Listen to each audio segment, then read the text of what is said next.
C'est une radio libre. Oui, je sais. Alors, c'est une radio libre. Je suis au parfum. Radio Pirate. On peut changer la fréquence en une demi-heure. C'est-à-dire que si on voit à 6h30 que crack, ils sont sur 92 mégas, bon, en une demi-heure, pince coupante, tournevis et tout, et puis on change de fréquence. On a 9 tubes. Comme chaque jour, nous allons présenter des disques demandés par les auditeurs. Radio. En cas de brouillage, cherchez une wire sur votre cadran. Radio Pirate.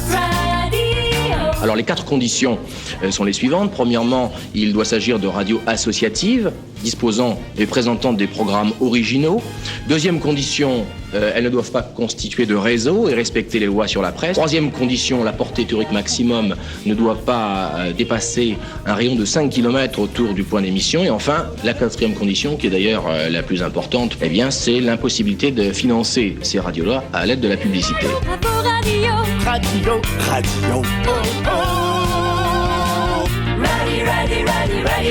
Radio Pirate. Tout le monde s'éclate. Wow, music.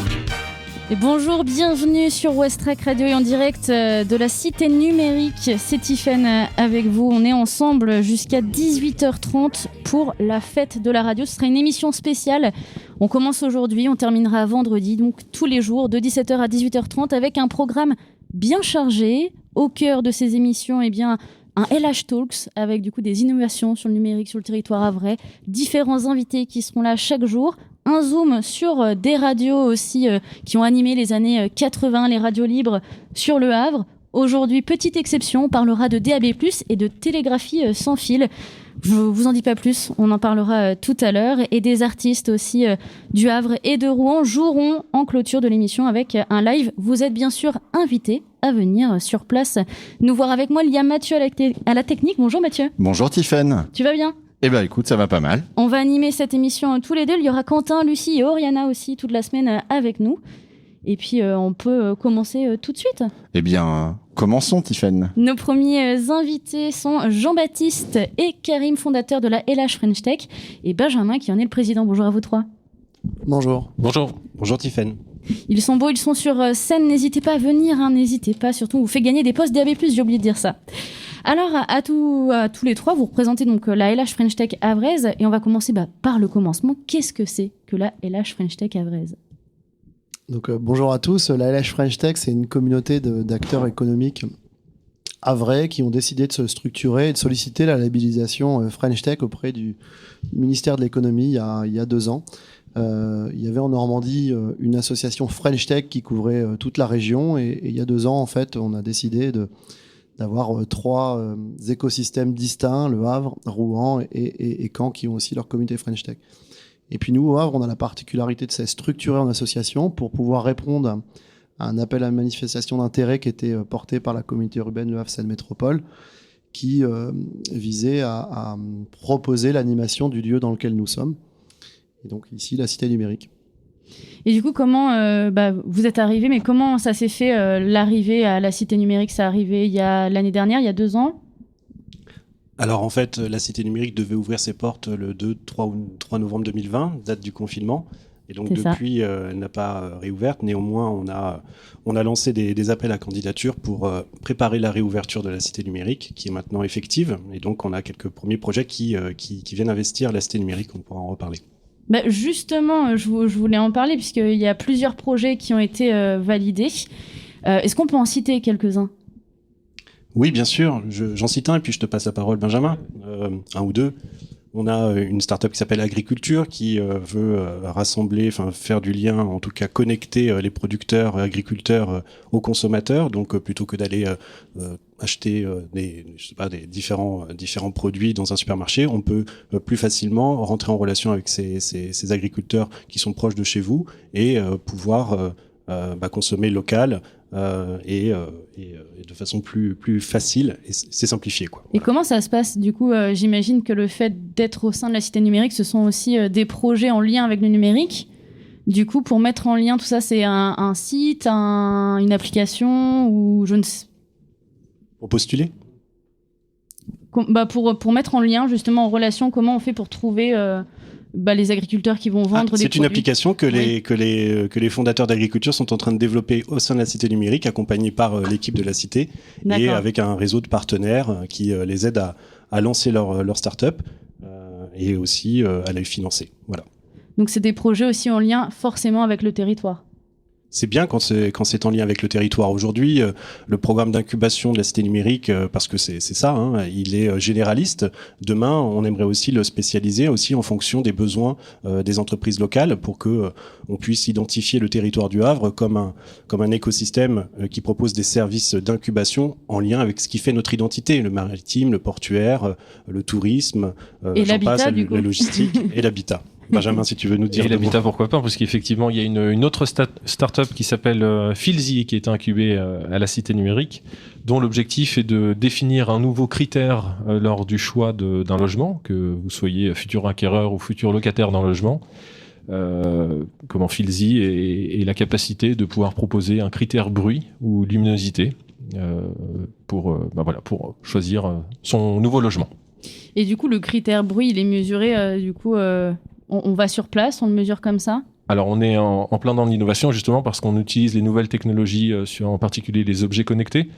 L'agent immobilier en particulier va s'équiper de son capteur, va aller le mettre dans le logement. Ce capteur va mesurer des données, va les transmettre, et une intelligence artificielle ensuite va aller consolider toutes ces données et les restituer de façon compréhensible à tout le monde et donner une note au logement pour savoir si tel ou tel logement est bruyant ou justement calme. Ça, ce sont des exemples. Du coup, pour l'instant, il y a 9 projets qui sont validés. Maintenant que c'est validé, on va arriver sur l'accompagnement. Ça va être quoi, du coup, la suite pour ces projets ? Qu'est-ce qu'on va leur proposer comme accompagnement ? C'est spécifique ou on va avoir du général ? Alors, ils sont là pour 12 à 18 mois. Ils sont accompagnés par une startup manager qui s'appelle Manuela et aussi toute l'équipe et même les fondateurs, puisque nous jouons un rôle aussi de mentor, puisque nous avons tous déjà un peu entrepris. Donc, ils ont un accompagnement individuel. On part d'un diagnostic individuel des besoins de l'équipe. Et puis on va chercher des expertises qui vont l'aider à accélérer son développement. Donc que ce soit juridique, financier, que ce soit en lien avec les besoins commerciaux, les besoins techniques. Donc aujourd'hui, entreprendre, c'est une méthodologie qui est appliquée par différentes startups. Nous, on le fait sur le territoire avec la Cité numérique, et c'est à la fois de l'accompagnement collectif avec des workshops où on a tous les mêmes besoins, et puis après des spécificités individuelles qui réclament un suivi individuel. Et voilà. Et aujourd'hui, il y a encore des personnes qui peuvent proposer des projets. Bien sûr, ce n'est pas fermé. L'appel à candidature est en continu. On communique sur le lancement de ce premier appel parce qu'on a besoin aussi d'accompagner. C'est ce qui nous anime, en tout cas nous, fondateurs de la French Tech, c'est d'accompagner cette création et cette croissance de start-up. Donc, tout le monde peut venir à la Cité numérique si vous avez un projet innovant, si vous avez un projet en lien avec le numérique, si vous avez déjà une activité et que vous souhaitez venir travailler à la Cité numérique. Il y a des offres d'accompagnement, enfin des offres d'hébergement avec ou sans accompagnement. Du coup, si je comprends bien aussi, le cœur de cette ambition, c'est l'innovation ouverte. Vous aimez ce terme, je crois. Oui, c'est une des thématiques de la French Tech du Havre. On fait beaucoup de choses ici, et pour le coup, on commence à les faire très très bien. Dans un premier temps, on en a parlé, on incube des premières startups. Donc c'est comment entreprendre. On a une idée, comment on la fait germer et comment on en fait devenir une entreprise. Ça, c'est une des thématiques. La deuxième thématique, c'est l'innovation ouverte. Comment moi, entreprise, j'ai besoin de développer l'innovation dans mon entreprise. Soit j'embauche entre guillemets des personnes pour faire de la R&D, ou alors j'externalise entre guillemets cette partie et je délègue cette partie à la French Tech du Havre et pourquoi pas des startups qui pourront se monter. Ça, ce sont les deux parties sur l'innovation appliquée donc aux entrepreneurs ou aux entreprises. Et enfin, il y a tout un aspect formation. On va créer de nouvelles formations aussi à la Cité numérique. Vous formez sur tout un tas de domaines liés à l'innovation, donc au numérique, performance commerciale ou ce genre de choses. Et enfin, aussi toute une forme d'éducation au numérique auprès des enfants dans les écoles, faire venir des enfants aussi à la Cité numérique pour qu'ils apprennent ce qu'est ce que sont les technologies qu'utilise un développeur, ce que peut être, je sais pas moi, l'impression 3D, la 3D, robotique, voilà, merci. La programmation informatique. Voilà, donc tout un tas de thématiques qui sont proposées ici à la French Tech pour tous les citoyens de la métropole du Havre. Chacun a peut avoir un petit truc à trouver, en fait, à faire ici à la Cité numérique, et on accueille vraiment tout le monde ici. On parlait du coup de robotique. C'est vrai qu'il y a des zones vraiment différentes. Il y a le makerspace, si je le dis correctement. Vraiment, là, on va sur la robotique où il y aura des ateliers. Donc, ça va s'adresser à tout le monde, ou est-ce que ça va vraiment, là, on parlait d'enfants, plutôt être des écoles, etc. Alors, il y a différentes choses. Il y a des ateliers, effectivement, qui sont prévus les 9, 16 juin, 23 juin. Il y a un programme qui est distribué en ville et je vous invite à le lire. Ce sont des ateliers d'abord de 2-3 heures à partir de 9 ans, soit pour s'initier au code avec des robots éducatifs, par exemple, pour programmer un petit robot éducatif, pour, par exemple, faire de la modélisation et de l'impression 3D. On a des imprimantes 3D sur lesquelles les enfants peuvent s'initier. Et puis aussi autour de la réalité augmentée ou encore la programmation de jeux vidéo. Donc ça, c'est effectivement le contenu d'un espace qui s'appelle Makerspace, qui fait aussi le lien avec l'ensemble des Fab Labs du territoire. L'idée de cet espace-là, c'est de proposer un premier niveau de services, notamment de sensibilisation numérique et à ses potentialités pour les jeunes, et ensuite de renvoyer vers l'offre de services des différents Fab Labs sur le territoire pour orienter au mieux les utilisateurs, les usagers qui voudraient ici faire de la découpe laser. En tout cas, on n'en fait pas, donc on renvoie justement vers les acteurs qui savent faire tout ça. Du coup, il y a quand même énormément de choses. Il y a un programme, on le retrouve en papier en ville. J'imagine que vous avez un site internet où est-ce qu'on peut voir ce programme et où est-ce qu'on peut aussi vous contacter. Oui, le site internet, c'est la French Tech tout attaché -lh.fr. Nous avons un second site qui est une plateforme d'innovation sur laquelle des entreprises peuvent lancer des appels à solutions, des challenges ou des concours de start-up. L'idée de l'innovation ouverte, c'est de développer des relations entre des entreprises et des start-up et susciter l'émergence localement de start-up qui viennent répondre à des problématiques d'innovation rencontrées par les entreprises locales. Et c'est comme ça qu'on construit aussi un écosystème d'innovation local qui est dynamique et qui favorise des rencontres et des opportunités de développer son entreprise. Merci beaucoup à vous trois d'avoir répondu à nos questions et n'hésitez pas à vous rendre du coup sur ces sites pour avoir toutes les réponses plus complètes si vous voulez vous lancer quelque part. Merci Tiffany, merci Westrack, merci Mathieu. Merci. Vous êtes toujours sur Westrack Radio, c'est la fête de la radio sur l'antenne. On est ensemble lundi, mardi, mercredi, jeudi et vendredi de 17h à 18h30 et on va retrouver Just Alone sur scène. Exactement, une artiste qui nous vient de Rouen, qui va nous interpréter des morceaux pendant cette émission pour ponctuer nos différentes rubriques, parce que évidemment on pouvait pas fêter la radio sans fêter la musique, puisque Westrack est une radio musicale. Donc on a invité des artistes à jouer en live, une artiste différente tous les soirs, et on finira bien sûr l'émission avec un set un petit peu plus complet de Just Alone qui nous fait le plaisir d'être là ce soir et qui nous vient de Rouen.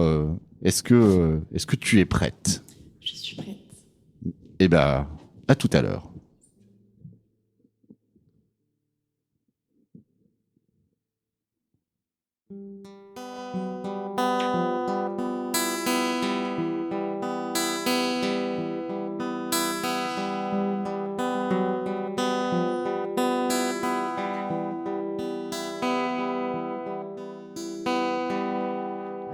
Years ago, I made that go deep and marvelous blue look.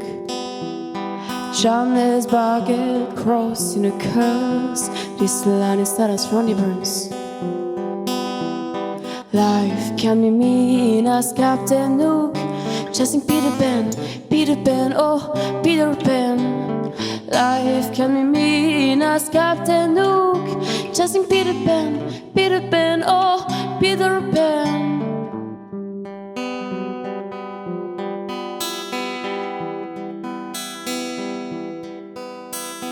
Even though the pen's could feel book, she has been following dreams, wishing to see Anna beauty and to escape that fake ID.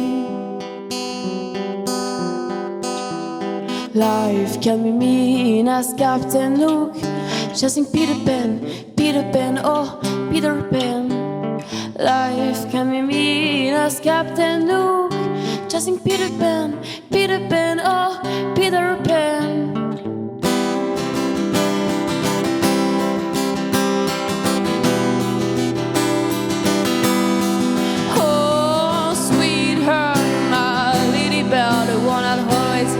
When I'm full of fear, oh baby, you're the dot of my eye, the crystal of my tea, oh sweetie.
Everything she touched turns to gold, difference than in a soul. As fresh as Mr. Freeze, this one's cool, and we'll stay young when time gets old. Whenever she keeps smiling, oh, oh, whenever she keeps smiling, oh. May we stay young when time gets old, but whenever she keeps smiling.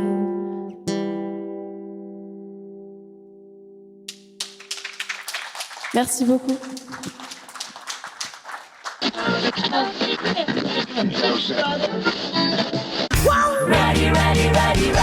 Oh yeah, comédien, c'est super. Vous pouvez préparer, si vous le voulez chez vous, des pistolets, si vous voulez vous tuer immédiatement, pour ne pas suivre ce moment assez historique, il faut le dire, à garder dans les bobines. Mais où s'arrêteront-ils pour satisfaire le bonheur des auditeurs? Bonsoir à tous. Hein? On est reparti? Qu'est-ce qu'il faut pas faire pour notre chère radio? Radio Mélodie Bonheur cessera ses émissions ce soir à minuit.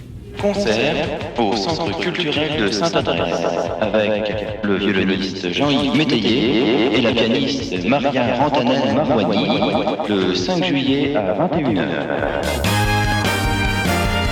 Tout le monde s'éclate. Eh ben dis donc Tiffany, tu nous as trouvé du son qui nous vient des étoiles là, des anciens jingles, des bouts de radio libre des années 80, un petit florilège, un petit panaché. Bah, j'ai été chercher la fine fleur. T'as été chercher, c'est moi qui ai été chercher. C'est pas faux. Ok, d'accord. Voilà, c'est en fait pour rappeler un peu toute l'histoire de cette fête de la radio. Effectivement, le CSA a lancé cette initiative. Début 2021, de dire 2021 est une année assez particulière pour les radios puisque c'est les 100 ans de la première radiodiffusion d'une radio française qui était Radio Tour Eiffel, qui a commencé à émettre, je crois, le 8 décembre 1921. En tout cas, c'est un mardi, je m'en rappelle. Et en 1981, en novembre 81, c'est la libération des ondes suite à l'élection de François Mitterrand. C'était une promesse de campagne, la possibilité pour les radios libres de l'époque de pouvoir émettre de façon à peu près légale, même si apparemment c'était un beau bordel au début. 4 conditions très compliquées. Voilà. Et puis 2021, eh bien c'est le lancement national du DAB+, ce nouveau format de diffusion de la radio qui a déjà commencé puisque Westrack émet en DAB+ depuis le 1er octobre 2019 et à partir effectivement de l'été, la date est encore un petit peu incertaine, mais les grosses radios, ce qu'on appelle les radios nationales, allez, je les cite pour leur faire un petit coucou, Europe 1, RTL, tout le groupe Radio France, les musicales, Skyrock, Énergie, etc., commenceront à émettre en DAB+, cet été. Donc nous, en tant que radio locale, on a profité de cette occasion pour rendre hommage aussi à toutes ces radios dont on est héritier, même indirectement, puisque on les connaissait pas forcément, mais toutes ces radios libres qui ont existé dans les années 80 au Havre. On a lancé un appel à contribution au mois de février. On a eu pas mal de personnes qui nous ont ramené des cassettes qu'on a numérisées. C'est comme ça qu'on a fabriqué tous ces petits jingles. Cette intro était magnifiquement longue. Je découvrais les cassettes, moi. Exactement. Tu ne connaissais pas les cassettes? Si. Si, avec un stylo et on les remonte. Bref. Et on a décidé de commencer cette fête de la radio en faisant un point peut-être un petit peu plus technologique ou en tout cas un petit peu plus historique avant de vraiment rentrer dans l'histoire des radios havraises. Et on a profité également du fait qu'une association havraise est centenaire cette année. Il s'agit de la SHTSF pour Société Havraise de Télégraphie Sans Fil. C'est bien ça. Et nous avons 2 éminents représentants autour de la table qui sont Alain Lecomte et Pierre-Antoine Dumarquez. Bonjour, et je vous invite à prendre un micro. Et merci beaucoup. Eh bien, bonjour à tous. On ne va pas utiliser nos indicatifs radio-amateurs pour vous parler, mais on pourrait. On va en parler justement après de ces histoires d'indicatifs. Qu'est-ce qu'est un radio-amateur globalement? Et nous avons également autour de la table Fabien Cuny qui, Fabien, on se connaît puisqu'il a lancé récemment la page Facebook DAB Normandie où tu fais vraiment la promotion du DAB+, sur l'ensemble de la région. Oui, bonsoir. Bonsoir Fabien. Et puis je sais aussi que tu bricoles parce que tu as créé des émetteurs DAB+ pirates, mais il faut pas le dire. Chut. On ne dira rien. Donc si vous l'avez compris, on va parler, on va remonter en arrière sur ces technologies de radiodiffusion en parlant radio amateur avec la SHTSF et puis on glissera vers le DAB+ avec Fabien. On va commencer justement par cette question de radiodiffusion parce que on est à l'heure d'internet, envoyer une communication à travers le monde, ça paraît être d'une évidence et d'une simplicité. Enfin, j'imagine les natifs 2000, pour eux ne se posent même plus la question. Si on remonte quelques années en arrière, voire carrément au siècle dernier, envoyer une communication à l'autre bout de la planète, c'était une autre paire de manches. Et j'en profite d'ailleurs pour faire un parallèle en invitant nos auditeurs à venir à la Cité Numérique toute cette semaine, puisque vous exposez un certain nombre de matériels qui ont servi à faire de la radiodiffusion depuis 1880 et quelque chose. Depuis 1880, effectivement, puisque on remonte non seulement au siècle dernier, mais encore à la fin du siècle d'avant, puisque c'est dès 1880 que les premières expériences de Hertz, de Popov, ça ne s'invente pas, et de Branly permettent de mettre en place ce qui deviendra ensuite la radio, puisque en fait, avec l'expérience de Hertz, Hertz découvre qu'on peut transmettre une énergie à distance. Alors quand on dit à distance, c'est à 30 ou 40 ou 50 centimètres. Et on reproduit cette expérience dans l'exposition que nous avons ici à la Cité Numérique. Donc là, on est bien loin encore d'envoyer un signal audio. Là, on est sur... on est uniquement là dans la télégraphie, c'est-à-dire du tout ou rien en fait. D'accord. Donc c'est 1 0 1 0 et voilà, c'est-à-dire en fait c'est même une succession de points traits de son court et de son long qui permettent de télégraphier à distance. C'est l'apparition du Morse à ce moment-là ou le Morse existait déjà en tant que langage? Non, le Morse existait avant, mais était utilisé sur fil en fait. C'était ce qu'on appelait le télégraphe. Ah oui, d'accord. Oui, effectivement, le télégraphe. On pouvait transmettre déjà une impulsion électrique via un réseau cuivre. Voilà, via un réseau de cuivre avec des lignes qui suivaient souvent les lignes de chemin de fer aux États-Unis. On le voit, les Indiens coupent souvent les lignes d'ailleurs. Et puis ces appareils enregistraient sur une petite bande de papier et on enregistrait les signaux que l'opérateur décodait ensuite. Donc Hertz, en fait, il a un petit peu inventé le smartphone de la fin du 19e, c'est-à-dire qu'il a rendu cette technologie sans fil. Oui, voilà, tout à fait. C'est-à-dire que lui, en fait, il a permis de voir que l'on pouvait transmettre un signal d'un point à un autre. Alors, au début, c'était 15-20 mètres, pas plus. Mais c'était déjà une avancée. En fait, c'est une invention qui s'est faite à plusieurs. Hein. Je ne dirais pas que c'est un travail d'équipe, mais il y a eu plusieurs découvertes. Rendons ses lauriers aux inventeurs. Tout à fait. S'il n'y avait pas eu Popov, il n'y aurait pas eu d'antenne et peut-être il n'y aurait pas eu de radio, puisqu'il fallait une antenne pour transmettre les ondes radio. Ensuite, les différents systèmes détecteurs et en particulier le système, le cohéreur de Branly a été également une avancée de la technique. Et puis c'est Marconi qui a été un petit peu le génie de assembleur de toutes ces techniques qui étaient plutôt des techniques de laboratoire au début et qui a assemblé tout cela pour en faire véritablement une opération commerciale. D'accord. Et alors à quel moment on est arrivé à une transmission d'un signal qui pouvait du coup devenir entendable par le commun des mortels, à savoir un signal audio? Dans les années 1900. D'accord. Début 1900, on a commencé, même avec des émetteurs, puisque à l'époque, on ne connaissait bien sûr pas les transistors, on ne connaissait pas encore les lampes, et donc en fait, c'était des émetteurs souvent à étincelles, comme on va pouvoir vous montrer sur l'exposition.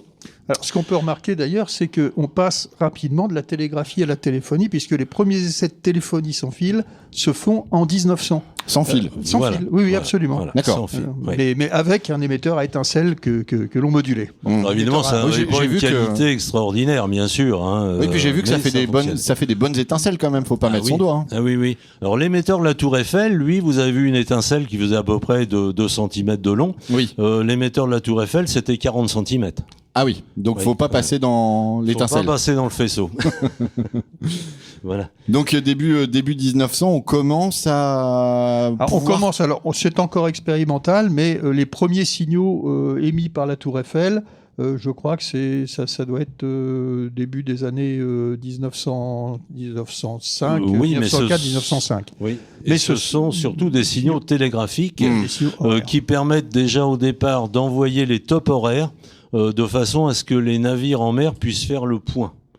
Puisque vous savez que pour faire le point, quand on n'a pas de GPS, et c'était le cas à l'époque, il faut avoir l'heure précise. Donc les navigateurs embarquaient en principe des horloges, des chronomètres, etc. Mais c'était jamais très précis. Une fois qu'on a pu pouvoir envoyer l'heure à distance, c'était formidable. Donc ça s'envoyait sous forme de signaux Morse. On envoyait aussi la météo. Ah oui, d'accord. Oui.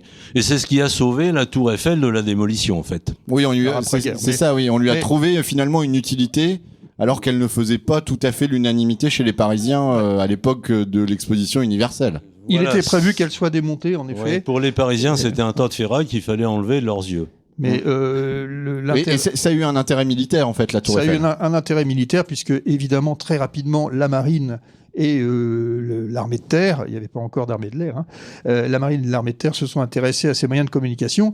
On parlait à l'instant de GPS, mais l'ancêtre du GPS, qui était le radiogoniomètre, a été inventé dès 1906. Et Le Havre a été... J'allais dire, il n'y a pas un lien avec Le Havre sur cette histoire de radiogonomètre? Tout à fait, puisque les premiers récepteurs de radiogoniométrie ont été installés sur des paquebots qui étaient, je crois que la Provence était un des premiers paquebots équipés.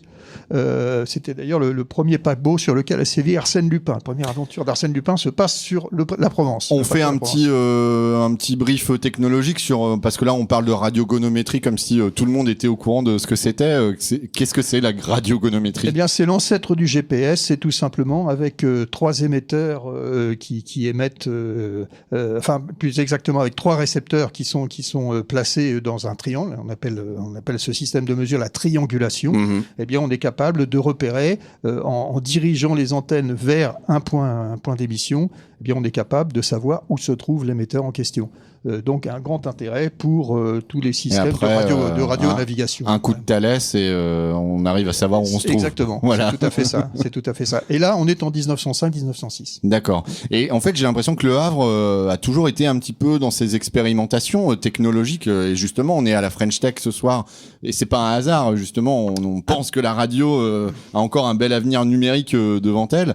Et dans nos échanges qu'on a pu avoir en préparant cette émission, on a parlé télévision très tôt au Havre. Très tôt, puisque en fait, alors il faut revenir à la fondation de la Société havraise de TSF, il y a 100 ans, en 1921, exactement. Grâce au professeur Sénac Tally, qui avait été mandaté par la ville du Havre pour je dirais, dans un souci d'éducation populaire, mais très rapidement, on a les geeks de l'époque qui étaient en fait les amateurs radio. Alors, on ne distinguait pas les écouteurs des émetteurs. Hein. Vraiment, c'était des expérimentateurs, des gens qui étaient passionnés par la technique et qui se sont peu à peu, je dirais, formés. Donc on a le premier réseau social qui naît, les premiers geeks et les premiers Fab Labs, puisque à l'époque la société havraise de TSF mettait à disposition de ses membres des appareils des oscilloscopes et autres. Oscilloscopes, surtout des ondes mètres, et différents systèmes. Et puis de la littérature également. La littérature. Et pour en revenir effectivement à donc la télévision, eh bien les premiers essais de télévision se font effectivement au Havre. Avec Henri de France. Je crois qu'il y a la création de la Compagnie Générale de Télévision. Tout à fait, de la CGT. C'était la Compagnie Générale de Télévision. Mais si ça s'appelait la CGT, c'est qu'il y avait une raison, c'est que les actionnaires étaient, je crois que les parents de Henri de France travaillaient à la Compagnie Générale Transatlantique. Oui, la CGT encore. La CGT encore. Et on pourrait en parler plus longuement. Mais en fait, Henri de France, qui était tout jeune, il avait 18 ans, je crois, il était encore élève au lycée, ce qui est devenu le lycée François Ier aujourd'hui, mais qui était le lycée de garçons du Havre, eh bien, tout jeune, Henri de France a monté la Compagnie Générale de Télévision. Et les premiers essais se font entre Fécamp et Le Havre, avec avec Fernand Legrand, qui était donc un radio-amateur, fondateur du Radio Club de Fécamp, pour le coup, et Fernand Legrand, de la Bénédictine, a été donc à l'origine de Radio Normandie. Et c'est en liaison avec Radio Normandie, qui est en fait l'ancêtre des radios libres. Avec ces énormes antennes à Fécamp. Il y avait les énormes antennes à Fécamp, puis à Louveteau par la suite. Et effectivement, les premiers essais se sont faits à l'époque, sur petites ondes d'ailleurs. On n'utilisait pas les ondes très courtes, mais les petites ondes. Et les premiers essais de télévision étaient des essais de télévision électromécanique, avec ce qu'on appelait le disque de Nipkow. Enfin, on n'était pas encore au système de télévision cathodique. On avait une image qui faisait environ 3 cm par 4, quoi. Oui, mais ça veut dire qu'en 1921, un Havrais, Henri de France, qui a 18 ans, qui est au lycée. C'est un petit peu plus tard. Dans les années 30. Oui, tout à fait. Mais c'est vraiment les débuts des démonstrations de la télé en France. Complètement. Un Havrais qui a 18 ans arrive à envoyer une image, qui fait peut-être que 3 cm, mais sur 30-40 km de distance à vol d'oiseau pour aller jusqu'à Fécamp. Et beaucoup recevaient également la télévision anglaise qui mettait par le même système. D'accord. On va en venir maintenant à plus de précision sur ce qu'est un radio-amateur, parce que j'ai l'impression que on parlait d'indicatif, mais c'est quand même quelque chose de très codifié. Un radio-amateur, c'est pas forcément un cibiste, c'est pas, enfin voilà, il y a des termes à pas employer. Si je dis cibiste, en principe, vous allez pas trop m'aimer. Non, pas du tout. Non. Bon, d'accord. On peut, et justement, à un moment, enfin, qu'est-ce qu'un radio-amateur? Comment on peut définir un radio-amateur? Je pense qu'on peut dire que d'abord c'est un service d'instruction et de formation individuelle. C'est défini comme cela dans la réglementation. Un radio-amateur, c'est quelqu'un qui est autorisé par l'administration en charge des télécommunications pour pouvoir utiliser un émetteur une station radio qu'il a à son domicile, et donc dans un but d'instruction et de formation individuelle. Je crois que cette notion-là est importante. Parce qu'au départ, le radio-amateur construit son matériel. Conçoit, oui, c'est ça, conçoit et construit son matériel. Aujourd'hui, les choses ont évolué, quoique, il y en a qui le font encore. Mais en tout cas, c'est d'abord et avant tout un amateur de technique, un amateur de recherche également, enfin de recherche personnelle, un passionné, et qui utilise donc les moyens radio pour travailler à sa formation personnelle dans le domaine de la technologie et de la technique. Mais alors, je crois qu'on ne devient pas radio-amateur comme ça du jour au lendemain. Ça nécessite une formation un peu longue, et puis à un moment donné, on vous discerne si c'est pas un diplôme, mais en tout cas, c'est un diplôme. C'est un diplôme qui nous est décerné. Disons qu'en gros, pour quelqu'un qui connaît un peu l'électricité, un petit peu l'électronique, on forme une personne ici au club en 6 mois à raison de quelques heures par semaine. Et bien sûr, un travail personnel à la maison. D'accord. Et une fois que vous avez suivi cette formation, je crois que c'est 18 mois, je dis des bêtises, non ? Ça dépend. Ça dépend. Des gens qui ont déjà une formation technique peuvent le passer plus rapidement.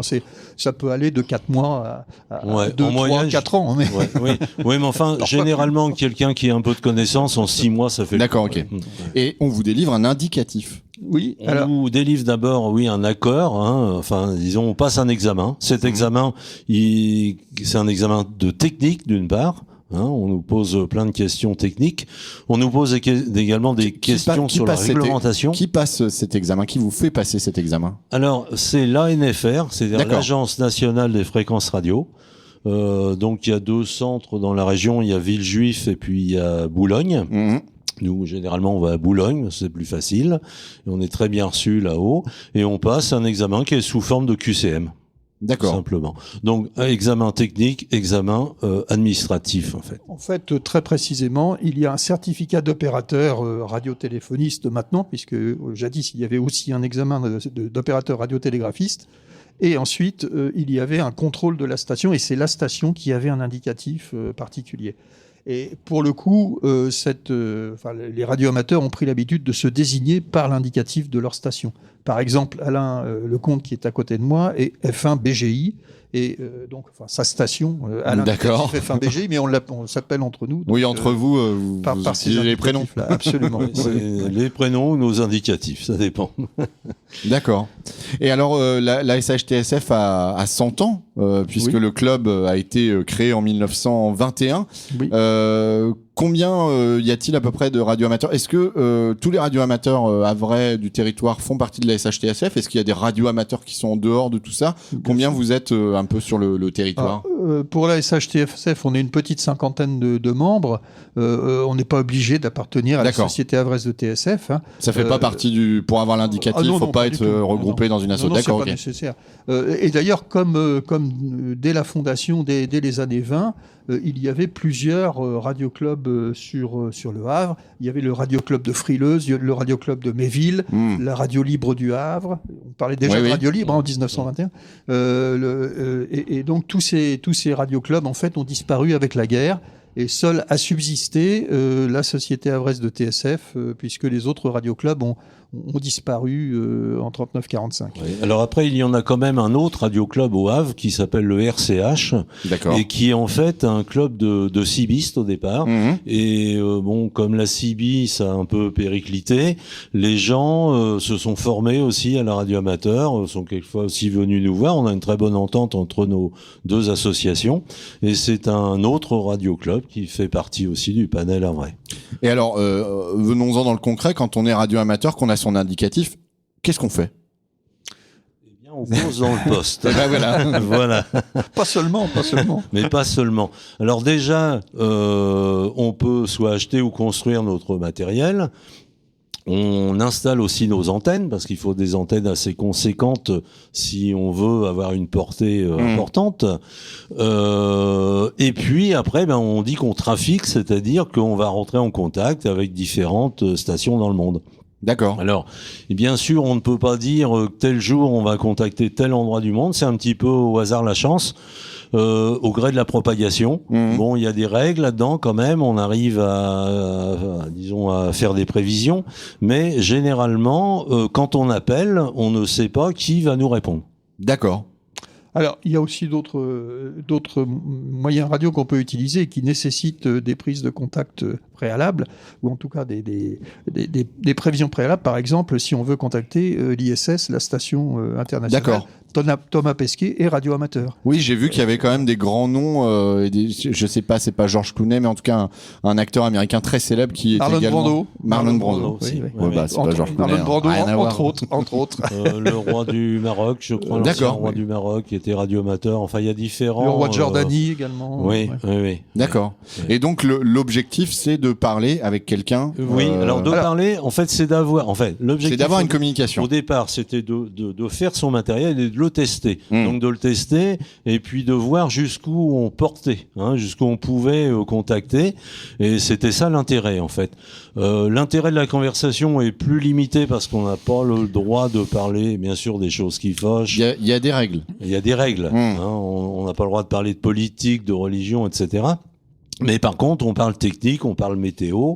Mais c'est des conversations qui sont assez limitées. Et nous, ce qui nous intéresse, c'est de faire le contact avec le minimum de puissance et la plus grande distance. Et quel est votre record, d'ailleurs? Quel est votre record dans le domaine? Sur le SHTSF, le record de distance. Le record de distance, c'est les antipodes. Oui, c'est l'Australie, la Nouvelle-Zélande se fait, je dirais pas ça représente régulièrement. Combien, on est sur combien de distance radiale? Écoutez, ça doit faire dans les 20 000 km à peu près. Et donc avec un petit émetteur au Havre, vous arrivez... Pour vous donner une idée, avec une centaine de watts. D'accord. Une bonne antenne, eh bien on arrive, pas tous les jours bien sûr, mais quand la propagation est au rendez-vous, on arrive à faire de très bons contacts. Je pense qu'on en parlera après de cette histoire de propagation avec Fabien sur le DAB+, parce que les amateurs de DAB+, sont très friands aussi de cette fameuse propagation troposphérique qui permet d'emmener des ondes là où elles devraient pas être. Oui, c'est ça, de façon tout à fait exceptionnelle. Voilà. Oui, tout à fait. Et d'ailleurs, parmi les radioamateurs, il y avait ce qu'on appelait les SWL, les Shortwave Listeners, qui existent toujours aujourd'hui et qui se faisaient un plaisir de recevoir des stations de radiodiffusion à grande distance. Alors, il y avait des spécialistes de ce genre de choses. Et je me souviens que dans les années 70, par exemple, au Havre, on faisait des essais de réception de la télévision anglaise. Et on profitait justement, je pense à un de nos amis qui s'appelle Patrick Goll, et qui est bien connu dans le monde de l'électronique de plaisance. Eh bien, il faisait des essais de réception du côté de Niemeyer, où il avait des antennes qui lui permettaient de recevoir la télévision anglaise, ce qui n'était pas si fréquent que ça à l'époque. Alors, cette année 2021, c'est les 100 ans de la la SHTSF, je le refais dans le bon sens. Vous aviez prévu un certain nombre d'événements, de journées portes ouvertes.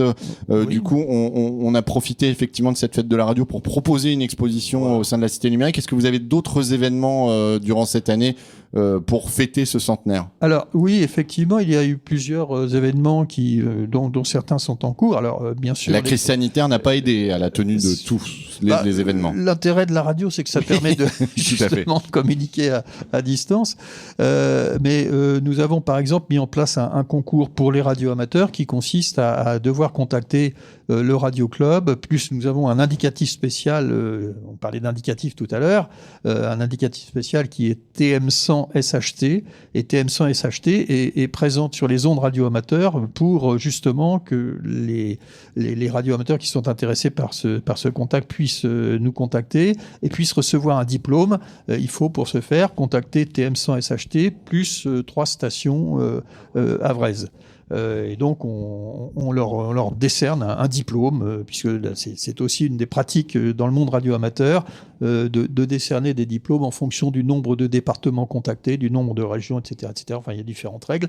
Voilà, pareil. Donc nous avons un diplôme spécifique. Nous avons également ce qu'on appelle une carte QSL. On utilise un code qui s'appelle le code Q, qui est un code qui vient de l'aviation civile. Et ce code, et cette carte QSL est une carte accusée de réception, un peu comme une carte postale que l'on décerne une fois que le contact a été établi. Et puis nous avons ponctuellement des manifestations, Alain peut en parler, alors des manifestations un petit peu traditionnelles mais qui prendront une couleur particulière à cette occasion. Oui, notamment avec l'association Mémoire et Patrimoine lors des Journées du Patrimoine, c'est-à-dire au mois de septembre, vers la mi-septembre. Alors là, on nous retrouve généralement dans un bunker au Havre, et puis on fait la démonstration de ce qu'était la radio durant la période d'occupation. D'accord. Avec valise de la résistance, que vous pourrez voir ici d'ailleurs, et du matériel civil de l'époque, du matériel qu'on trouve dans les centrales de communication anglaises. D'accord, donc ça sera pendant les Journées du Patrimoine, je crois que c'est 18-19 septembre. Voilà. On me dit en régie que l'heure tourne, et c'est vrai que moi j'ai tendance à être un peu bavard et à boire vos paroles. Des radios amateurs aux radios libres, je sais pas s'il y a qu'un pas, mais en tout cas beaucoup de radios libres du début des années 80 au Havre nous ont dit que en fait ils ont réussi à développer leur radio grâce aux connaissances techniques de certains radios amateurs qui sont venus les aider. On a rencontré, alors c'est pas un radio amateur directement, mais on a interviewé un Havrais il y a quelque temps qui ne peut pas être avec nous ce soir puisqu'il est parti en vacances et on lui souhaite de très bonnes vacances. C'est Christian Lachèvre, un bricoleur de talent qui a permis à pas mal de radios havraises de se développer au début des années 80. Restez avec nous, on se retrouve tout de suite après. Dans mes recherches sur la fête de la radio, j'ai contacté plusieurs radios locales et quand on a commencé commencé à parler technique, un nom est revenu. On m'a dit il faut absolument que tu arrives à retrouver une personne qui a sévi sur Le Havre dans les années 80 et qui nous a dépanné, voire a construit plein de matériel. Un certain Christian Lachèvre. Et avec la magie d'Internet de nos jours, eh bien, j'ai réussi à retrouver la trace de Christian Lachèvre. Bonjour. Bonjour. Alors, Christian Lachèvre, vous avez sévi effectivement dans ces folles années qui étaient le début des radios libres, et vous étiez un peu dans l'ombre, puisque vous étiez plutôt sur le côté matériel, et je crois même que vous avez aidé un certain nombre de radios havraises et fourni un certain nombre de radios en matériel. Comment c'est venu un peu pour vous cet attrait pour la question de la radiodiffusion et qui vous a amené après à collaborer avec plein de radios? C'est venu du souhait de vouloir ce que l'on entendait soit bon, et que pour ça il n'y avait qu'un moyen, c'était d'améliorer ce qui pouvait l'être. Donc les radios locales ou les radios libres, dites à l'époque, avaient acheté leur propre matériel, l'émission, leurs pylônes et leurs antennes, et ils étaient un peu laissés dans la nature ensuite pour ce qui concernait la mise au point, l'amélioration de tout ça. Et en plus, les conditions dans lesquelles ils utilisaient ou ils voulaient utiliser le matériel n'étaient pas obligatoirement celles qui correspondait à ce que le fournisseur leur avait vendu. Vous pouvez faire un certain nombre d'émissions, de choses, mais si vous voulez faire des interviews extérieures, si vous voulez avoir un petit plus par rapport à leurs concurrents, ça n'était pas possible parce que le matériel était standard. Alors je crois que ça n'a pas directement commencé par la FM. Je crois qu'avant ça, il y a un préalable, c'est que... Il y a un préalable, il y a le fait que depuis longtemps, avec mon collègue, baignait un peu dans la technique électronique, me dire, et en particulier la radio. On avait commencé à sévir, enfin, toujours d'un point de vue technique, sur une bande qui s'appelait le 27 MHz, la Citizen Band, qui était à l'époque, et probablement encore aujourd'hui, interdite d'utilisation. C'était en fait une bande radio amateur, sans être la bande des radios amateurs. On était plutôt des amateurs radio, et eux des radios amateurs. Et donc la fameuse Citizen Band, c'est la CIBI. Il y avait une association qui s'appelait l'AFA, l'Association française des amateurs radio, et le radio n'apparaissait pas. Et donc on faisait partie de cette association, et on a eu l'occasion sur Le Havre de récupérer du matériel qui venait des États-Unis, qu'on s'est empressé de désosser pour voir ce qu'il y avait dedans, les performances, comment ça marchait, et s'apercevoir qu'il était sous-utilisé, ce matériel, et qu'on pouvait l'améliorer. Donc l'importateur a trouvé ça très intéressant pour son business, probablement. Donc on lui a montré comment ça marchait et ce qu'on pouvait faire avec. Et donc après, bon, il a vécu sa vie. Alors de la CIBI à la radio, j'ai envie de dire, il n'y a pas qu'un pas, mais comment ça s'est fait le lien? Sachant comment c'était fichu à l'intérieur et ce qu'on pouvait en faire, on s'était dit que ce matériel, on pourrait l'utiliser comme matériel de service chaque fois qu'une radio aurait besoin de faire des démonstrations en extérieur, des reportages en extérieur, des choses qu'on ne pouvait pas faire à bord d'une voiture, par exemple, parce qu'il n'y avait pas ce qu'il fallait. Donc, on s'est surtout orienté avec mon collègue, là, Dominique, sur la modification des performances des installations en utilisant des matériels qui n'existaient pas ou improbables. Voilà. Bon, et comme on aimait beaucoup ça, on a cherché, on a de la documentation, on en avait, je sais pas combien, on téléphonait des sociétés, on récupérait des bouquins entiers de composants, de caractéristiques de composants qu'on ne trouvait pas, parce que bien sûr, ils n'étaient pas vendus en France. Quand la FM est arrivée, on a mis nos connaissances au service des stations, en constatant que, encore une fois, certaines émettaient, mais émettaient mal, étaient brouillées, et qu'à l'époque, par exemple, on leur vendait un émetteur, un amplificateur et une antenne, mais l'émission basse fréquence se faisait en monophonie. Bon, or la stéréo, c'est quand même mieux. Donc on s'était dit, tiens, il doit y avoir moyen de leur proposer la stéréophonie.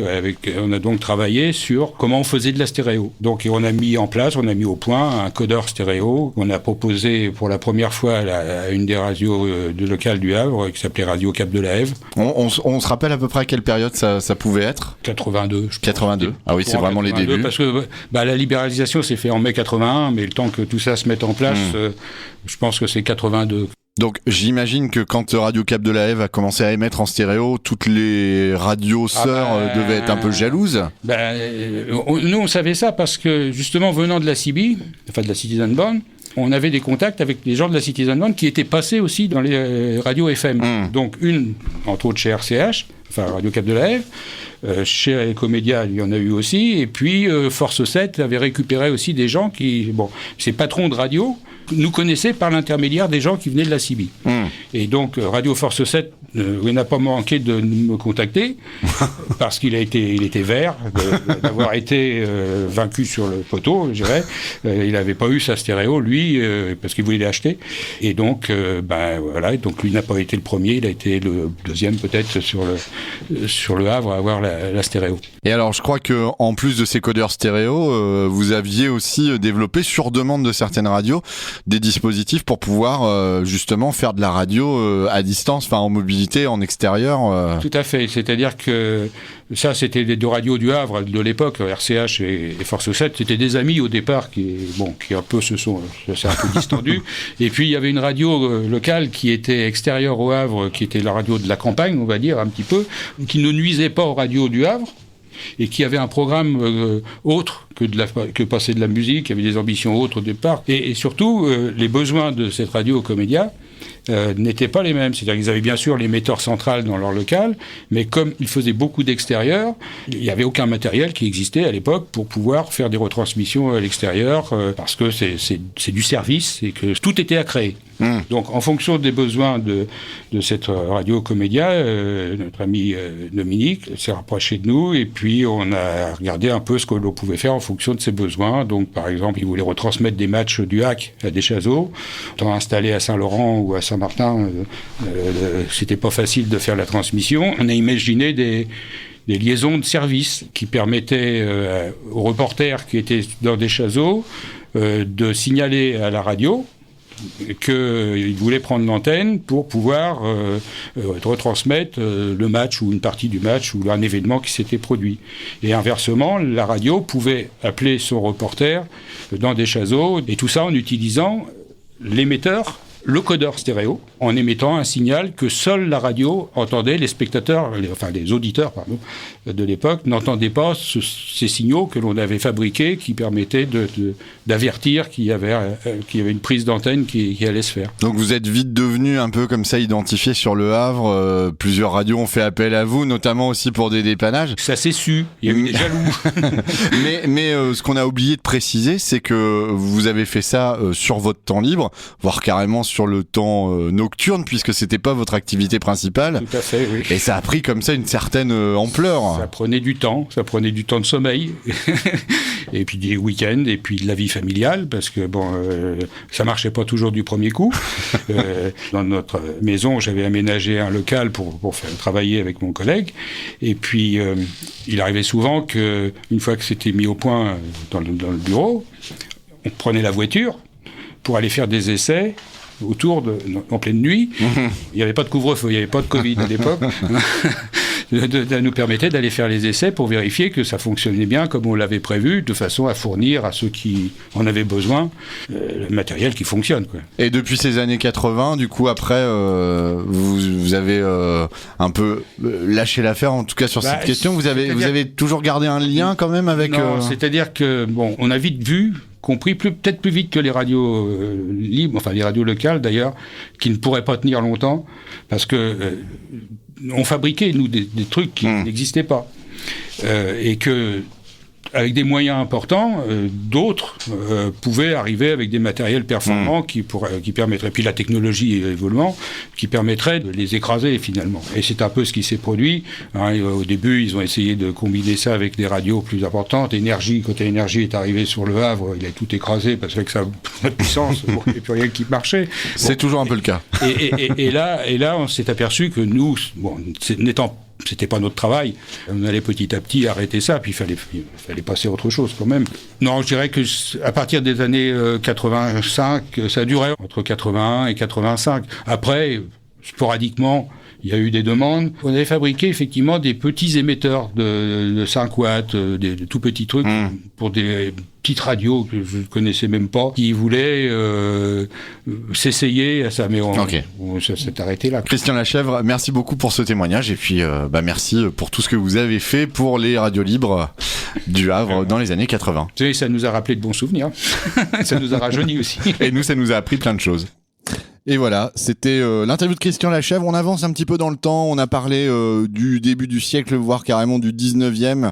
On vient de parler un peu des années 80 et ça nous permet de faire la transition sur le DAB+, le nouveau format de diffusion de la radio, le format de l'avenir. Et nous avons avec nous depuis le début, même si je l'ai pas beaucoup interpellé pour le moment, Fabien Cuny qui a lancé la page DAB Normandie.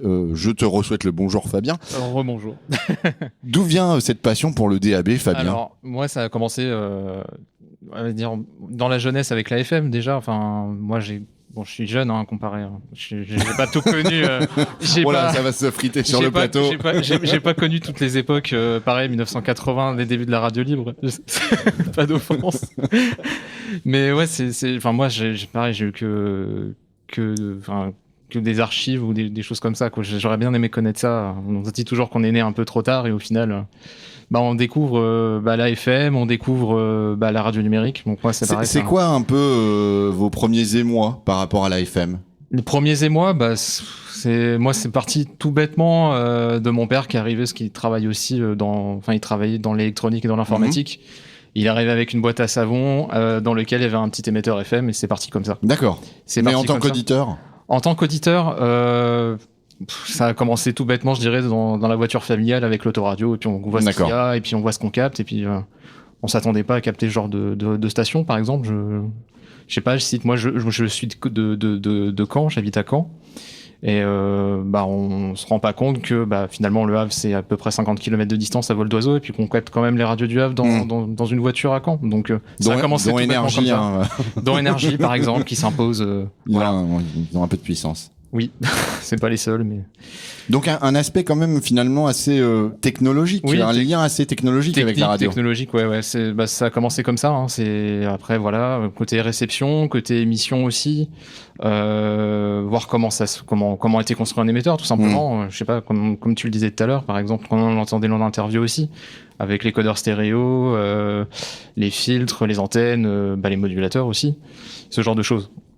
Et alors on en vient au DAB, DAB+, même, puisque il y a le DAB, ça existe. Ça existe depuis déjà plus de 20 ans. C'est ça, c'est un format de radio. Alors est-ce que, parce que Westrack est diffusé en DAB+, donc globalement nos auditeurs sur le Havre connaissent un petit peu de quoi il s'agit, mais il y a encore pas mal de personnes qui nous écoutent grâce à Internet ou qui vont réécouter cette émission en podcast d'ailleurs. Comment on peut parler du DAB+, comment on peut le définir? Alors le DAB+, alors on va commencer déjà avec le DAB. En gros, connaissez tous la télévision, la TNT, la télévision numérique terrestre. En fait, c'est la même forme mais à la radio. C'est-à-dire que sur une fréquence, on va dire hertzienne, on va retrouver en France, ça va être 13 radios. Alors qu'en FM, on avait une fréquence, une radio. On se disait, par exemple, je sais pas, Énergie, pour ne citer qu'elle. 92.5. Voilà, par exemple, c'était la fréquence au Havre. À Caen, c'est 101.4, si je ne m'abuse.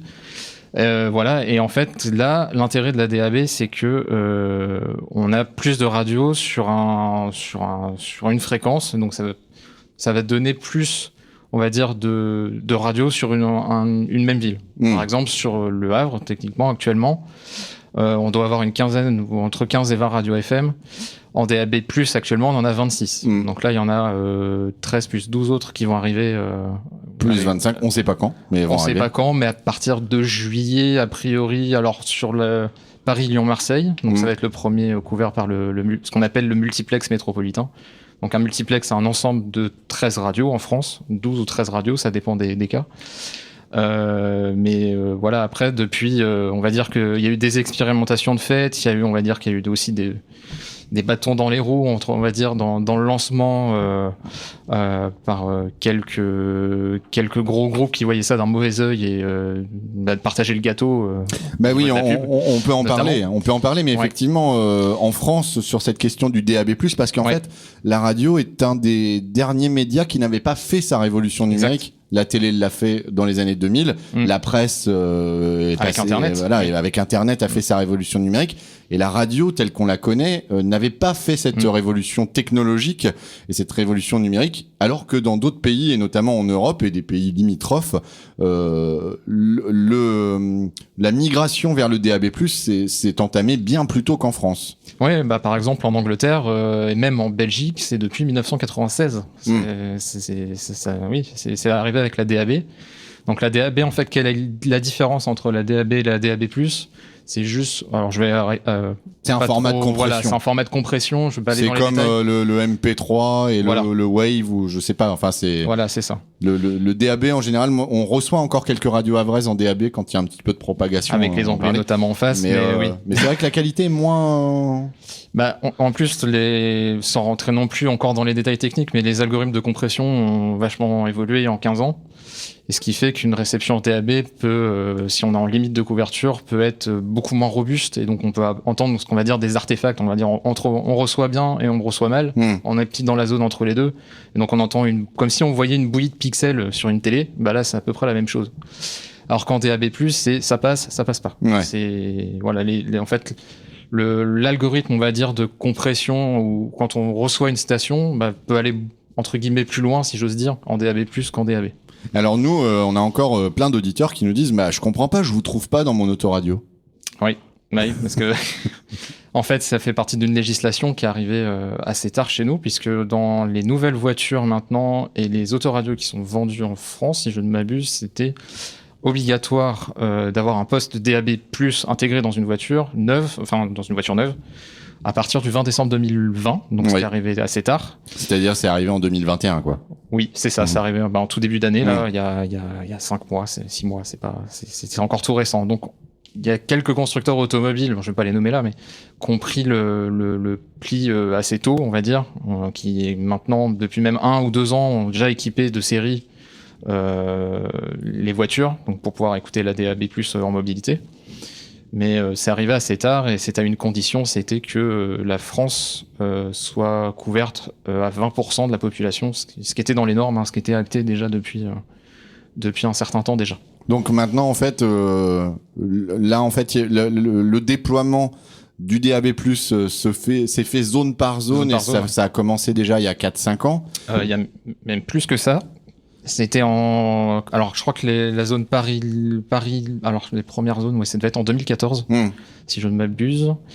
Et venu après des essais un peu à gauche à droite en test, notamment à Nantes où ça a été une grosse plateforme de test avec le regroupement des radios associatives là-bas. Mais ça s'est démocratisé. On va dire que en fait il y a une personnalité du CSA qui a été nommée. Qui est Nicolas Curien, qui a pris en charge le développement de la radio numérique en France, qui a adopté une stratégie qui s'appelle les arcs et les nœuds. Donc les nœuds, c'est les villes, les principales villes de France. Ce qu'on appelle les arcs, c'est les autoroutes, les nationales, etc. Donc vraiment un réseau imaginé sur le réseau routier. C'est ça. Et effectivement, contrairement au lancement de la TNT qui a été en mode allez hop, c'est parti, tout le monde en France en même temps, vous achetez un nouveau téléviseur et c'est parti. Sur la radio, le choix a été fait de par la diversité des acteurs d'espacer ça dans le temps. C'est ça. Ce qui fait que le seuil des 20%, ce que vous citiez à l'instant, sur est-ce que 20% de la population peut recevoir le DAB+, avant qu'on passe une loi pour obliger les constructeurs à équiper leurs appareils en DAB+, elle a été assez longue. Et maintenant, plusieurs appels sont encore en cours d'ailleurs, avec des ouvertures prochaines de multiplex dans différentes villes. Mais il y a toujours cette crainte en fait que le DAB+ ça prenne pas en fait sur le grand public. Surtout qu'il y a encore des grands acteurs. Je vais pas nommer les grands groupes parce qu'on n'est pas là pour refaire du bashing. Allez, on peut. Non, ce serait pas dans mon intérêt et sûrement pas ceux des autres, mais il y a encore quelques avec l'arrivée de la 5G par exemple, on s'est dit on va écouter la radio sur le téléphone, mais on sait qu'il y a des partis pris, on sait certains grands groupes de médias qui ont aussi un opérateur dans leur escarcelle, donc c'est pas neutre non plus comme débat. Et le DAB+ après arrive en Europe, se développe en Europe. Il y a quelques pays qui jouent très bien le jeu, comme... Il y a quelques pays qui annoncent d'ailleurs la fin des émetteurs FM. Oui, notamment la Suisse. Notamment la Suisse et aussi, le Royaume-Uni a rétropédalé et se passé un petit peu, mais la Dans Suisse... les pays du Nord, la Finlande, la Norvège, je crois. Alors, la Norvège a arrêté, je crois, il y a quelques années. Déjà, ils ont arrêté la FM. Okay. Alors, ils sont un petit peu revenus en arrière parce qu'ils sont aperçus que dans les zones moins denses, forcément, ça pouvait poser problème de faire un switch-off complet. Mais ce qu'il faut comprendre aussi, c'est que la FM... Il y a certains pays qui prennent le pas de couper la FM et puis de passer au DAB+ directement. Moi, personnellement, je le vois pas comme ça. Je pense que la FM restera et la DAB restera complémentaire. C'est-à-dire qu'en fait, on aura des programmes qu'on aura en DAB, certains nationaux, certains par zone, comme par exemple Rouen, Le Havre ici, où on a des programmes spécifiques avec des programmes locaux. Et puis il restera la FM aussi, où par exemple ce sera les associatives, les radios locales, ou même quelques nationales qui compléteront leur couverture comme ça, quoi. Alors Fabien, vous avez lancé la page DAB Normandie, DAB+ Normandie. Qu'est-ce qu'on y trouve globalement sur cette page Facebook ? DAB Radio Normandie, en fait, là-dessus, on y trouve des informations concernant le développement de la DAB+ en Normandie, donc notamment sur les zones du Havre, de Rouen, de Caen bientôt, de Cherbourg, oui. Et d'Alençon aussi, et puis on peut aussi, comme on le disait sur les réceptions lointaines par exemple, parce que c'est pareil, ça arrive, les phénomènes de propagation, c'est pas forcément qu'en radio amateur, ça peut être aussi en FM, ou en DAB+. Ou en DAB+, ça arrive plus souvent qu'on le croit d'ailleurs, et plus souvent peut-être même qu'en FM, étonnamment. Ouais.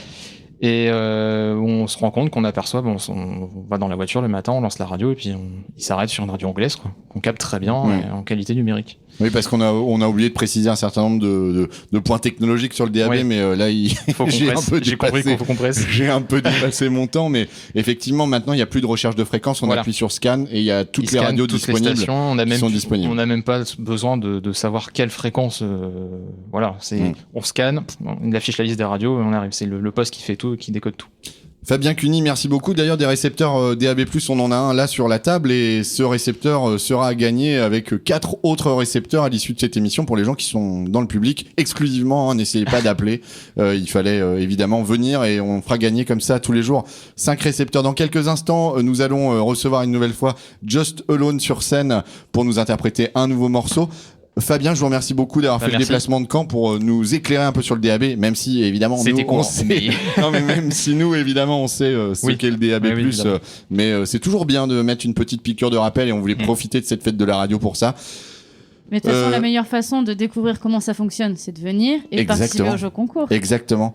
Pierre-Antoine Dumarquez, Alain Lecomte, merci beaucoup pour cette rétrospective historique et cette précision sur les radios amateurs et comment on faisait effectivement de la transmission de signal d'abord télégraphique puis après audio sur les ondes. Merci beaucoup. On va s'écouter Just Alone avant de la recevoir dans quelques instants en interview et puis juste après cette interview, nous aurons l'occasion de pouvoir l'entendre un peu plus longuement. Est-ce que vous êtes prête ? Eh ben, à tout à l'heure.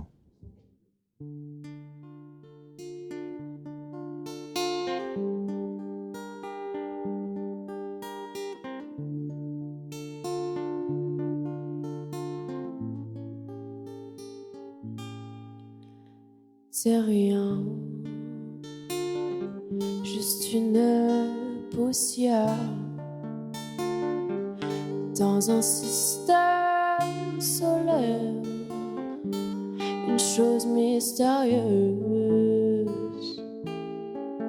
c'est rien. On est tous un peu flous, pas sûrs de nous du tout, dans la nébuleuse. Et ce soir,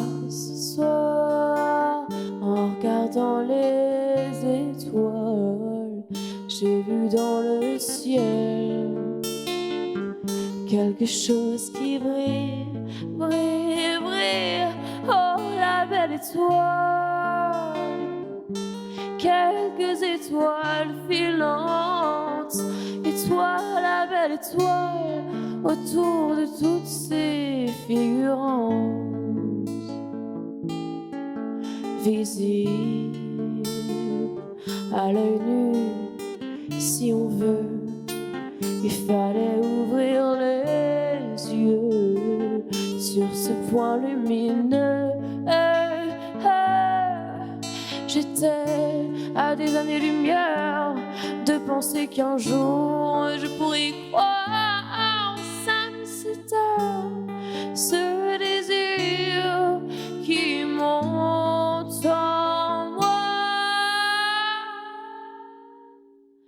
Ah, la belle étoile, quelques étoiles filantes, et toi, la belle étoile, autour de toutes ces figurantes. J'étais à des années-lumière de penser qu'un jour je pourrais lui plaire. Ça me sidère, ce désir qui monte en moi. Ah, la belle étoile, quelques étoiles filantes, et toi, la belle étoile, autour de toutes ces figurantes.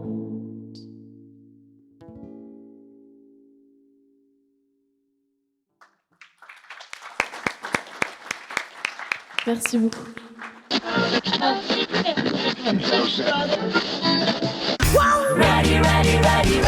Oh yeah, comédien, c'est super. Vous pouvez préparer, si vous le voulez chez vous, des pistolets, si vous voulez vous tuer immédiatement, pour ne pas suivre ce moment assez historique, il faut le dire, à garder dans les bobines. Mais où s'arrêteront-ils pour satisfaire le bonheur des auditeurs? Bonsoir à tous. Hein? On est reparti? Qu'est-ce qu'il faut pas faire pour notre chère radio? Radio Mélodie Bonheur cessera ses émissions ce soir à minuit. Concert au Centre culturel de Sainte-Adresse avec le violoniste Jean-Yves Métayer et la pianiste Maria Rantanen-Marouani le 5 juillet à 21h.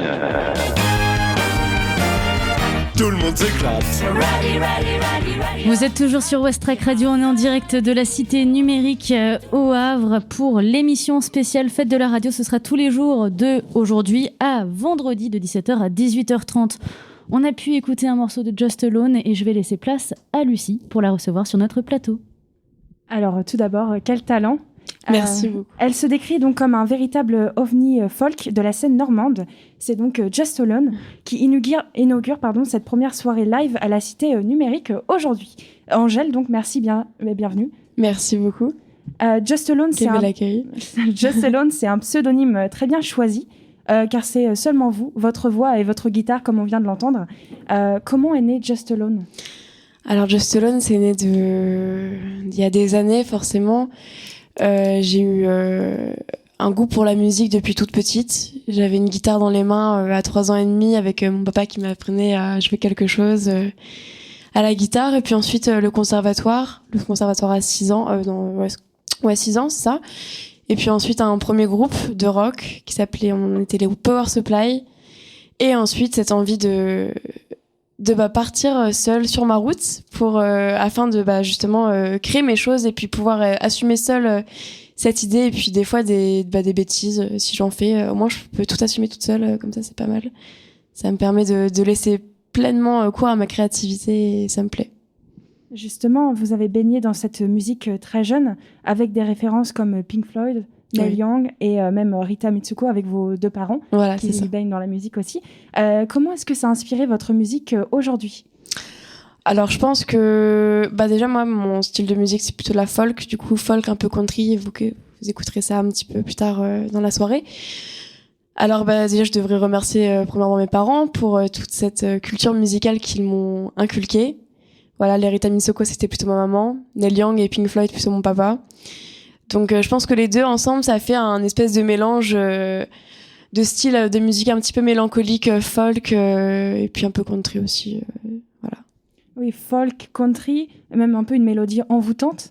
Et puis, une fragilité aussi dans la voix. Ça se ressent énormément. Et puis, dans vos textes aussi, qui sont d'ailleurs en anglais principalement dans l'EP. Oui. Pourquoi avoir fait ce choix ? Alors parce que je pense que je suis pas une très très bonne écrivaine. Je peux écrire des chansons très bien en anglais. je pense que si je commence à écrire en nom français, ça va ressembler très vite à du Lara Fabian. Donc voilà. Donc il y aura jamais de français. Alors si, justement, il y aura du français. Je suis actuellement avec quelqu'un qui m'aide à écrire des chansons en français. J'ai même une première chanson écrite en français, voilà, qu'on a composée à deux, que je vais pas vous faire ce soir parce que bon, ça demande beaucoup de préparation et de travail, mais je la ferai sans doute sur un prochain album qui sera peut-être principalement en français, du coup avec nos deux textes, enfin avec nos textes à nous, textes de couple du coup. Et puis voilà, on verra ça peut-être, pourquoi pas, ça pourrait être très très très chouette, je pense. Il y a déjà un EP qui est sorti en 2018 qui s'appelle Lilibert et qui je trouve qui démontre encore la tendresse avec le mot bear qui veut dire ourson en anglais. Pourquoi ce titre ? Alors ce titre ce titre je l'assemble plus avec un autre, ce nom d'EP je l'assemble avec un titre qui s'appelle Tinkerbell, qui est la première chanson que je vous ai jouée tout à l'heure et que je vais vous rejouer tout à l'heure en première fois aussi, qui est une chanson en hommage à quelqu'un que j'aime énormément et qui nous a quittés il y a 3 ans maintenant bientôt. Donc voilà, en 2018, j'ai décidé de faire un album pour la remercier pour tout ce que cette personne m'a appris dans ma vie et pour lui rendre hommage tout simplement. Voilà, cette personne c'était une très grande amie, je la considère comme étant ma petite sœur. Et c'est quelqu'un qui m'a beaucoup apporté dans la vie et donc ça me semblait normal de lui rendre hommage aujourd'hui par la musique parce qu'elle était musicienne cette personne et voilà, c'est un hommage en musique comme elle le mérite. Un hommage avec un univers de l'imaginaire parce que Tinkerbell c'est la fée Clochette et ça. On parle de Peter Pan dans la chanson. Voilà. C'est aussi quelque chose qui vous inspire, ce côté imaginaire ? Alors ouais carrément, ça m'a carrément inspirée. Je me suis dit que en fait quand on est enfant, on peut partir tellement loin dans l'imaginaire et quand elle est partie, c'était une préadolescente, c'était encore une enfant pour moi. Et je voulais vraiment pour cette chanson aller dans l'imaginaire. Et c'est pour ça que mon clip aussi du coup Tinkerbell que vous pouvez retrouver sur les réseaux, sur YouTube. Et c'est tout. Et donc c'est là où vous pouvez voir ce titre. Et c'est ce que je voulais faire. Je voulais montrer vraiment quelque chose d'imaginaire, de beau, de doux, de réconfortant. C'est ce que je voulais amener par cette chanson. Et c'est un monde que vous aimez beaucoup ? Oui, j'aime bien. Ouais. En 2017, vous avez gagné le premier prix du tremplin musical de la région Normandie. Ah oui, c'est vrai. C'est un moment maintenant. Ça fait un moment. Est-ce que ça vous a permis de réaliser ce rêve d'enfant de la musique ? Bien sûr. Bah, ça porte très bien son nom. C'est un tremplin avant tout. Et là, j'ai commencé à avoir des appels pour faire des radios, pour faire des articles dans les journaux, Paris Normandie. Enfin voilà. Donc ça m'a. À l'époque, j'avais 15 ans. À 15 ans, quand on a tout ça qui nous tombe sur la figure, on trouve ça trop chouette en fait. Parce qu'on se dit mais c'est génial. Enfin, je veux dire, moi, ma vie, c'est la musique et je suis en train d'avancer petit à petit grâce à du coup un concours je les remercie encore. Franchement, le Phare, je remercie le Phare qui m'accompagne tous les jours grâce au Start & Go, etc. Donc, je les remercie encore et je les remercie surtout de m'avoir permis de réaliser ce rêve de faire de ma vie de la musique, quoi. Justement, c'est quoi les projets futurs ? Est-ce qu'il y a des concerts ? L'album dont on a parlé tout à l'heure ? Alors pour l'instant il n'y a pas beaucoup de concerts de prévus, c'est la reprise on va dire en ce moment des dates. C'est sûr qu'avec le Covid ça a un peu tout compliqué. Alors après pourquoi pas un autre EP, parce que là du coup j'ai du nouveau matériel, j'ai un logiciel pour pouvoir enregistrer tout toute seule et faire mes créations toute seule, donc je vais pouvoir m'y mettre, voilà. Et donc ça va peut-être donner un EP mi-français, mi-anglais, peut-être que français, peut-être que anglais, je sais pas encore, mais j'aimerais bien qu'il y ait quand même un petit peu de français dedans. Et puis voilà les projets. Et qu'est-ce qui inspire cette EP potentiellement en français ? Ah bah ça j'y ai même pas réfléchi. Je sais pas. Pour l'instant, la première chanson, pour vous raconter un petit peu l'histoire de la première chanson en français de moi et Étienne, donc c'est une chanson qui parle d'un départ un dimanche matin sur le quai. En fait, on a fait une nuit blanche à regarder des séries toute la nuit et le lendemain matin, on s'est dit à 8h, tiens, on va aller sur les quais faire un tour, et puis on y allait et puis on a fait une chanson en fait. Donc c'est quelque chose que je voudrais retrouver, je pense, des moments de vie qui sont trop précieux en fait pour être oubliés. Donc je voudrais que cet album, je pense que du coup j'ai trouvé. Merci de m'avoir posé la question, ça m'a fait cogiter un petit peu. Et du coup je pense que ça va être sur des petits moments de vie qui sont mes moments de bonheur et qu'on oublie trop souvent. Voilà. Et votre intimité aussi, votre vie de couple. Non, ça non, on n'en parle pas, mais par contre. Partage à deux. Ouais, bien sûr. Ce que je voulais dire par intimité. Ouais, bien sûr.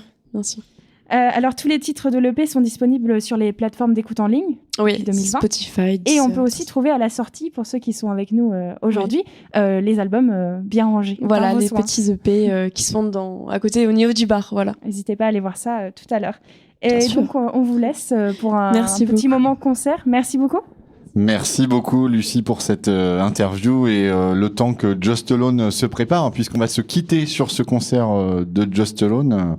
Eh bien, n'hésitez pas à tous ceux qui nous écoutent à venir demain, après-demain et jusqu'à vendredi entre 17h et 18h30. On peut tenter de remporter des postes DAB+. Oui, et pour les gens qui sont présents ce soir, le tirage au sort n'aura lieu qu'à la fin du concert pour éviter que les gens partent pendant le concert.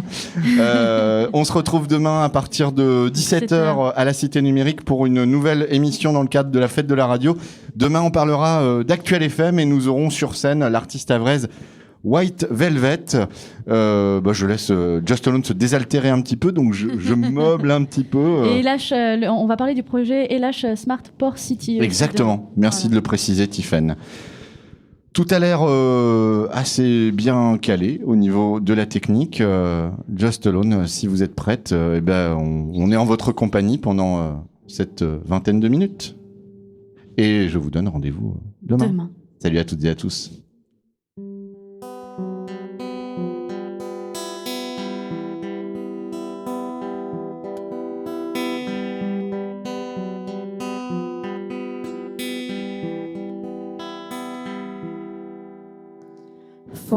Years ago, I meet that go deep and marvelous blue look.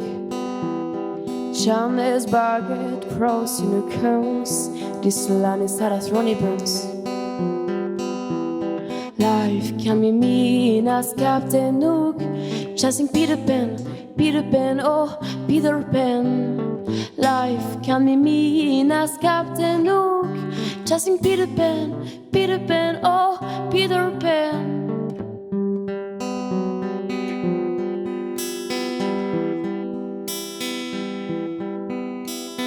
Even though the pen's could feel a book, she has been following dreams, wishing to see Anna Beauty and to escape that fake ID. Life can be mean as Captain Hook, chasing Peter Pan, oh Peter Pan. Life can be mean as Captain Hook, chasing Peter Pan, oh Peter Pan.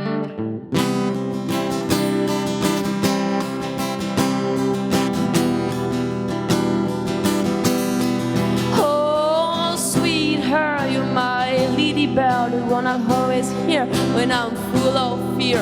Oh baby, you're the dawn of my eye, the cross of my teeth, oh sweetie.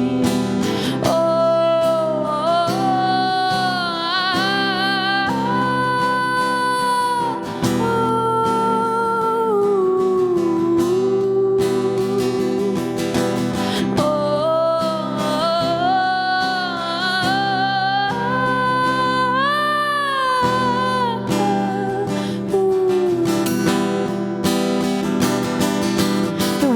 keeps smiling, oh, oh. Whenever she keeps smiling, oh. Whenever she keeps smiling, oh. Whenever she keeps smiling, oh,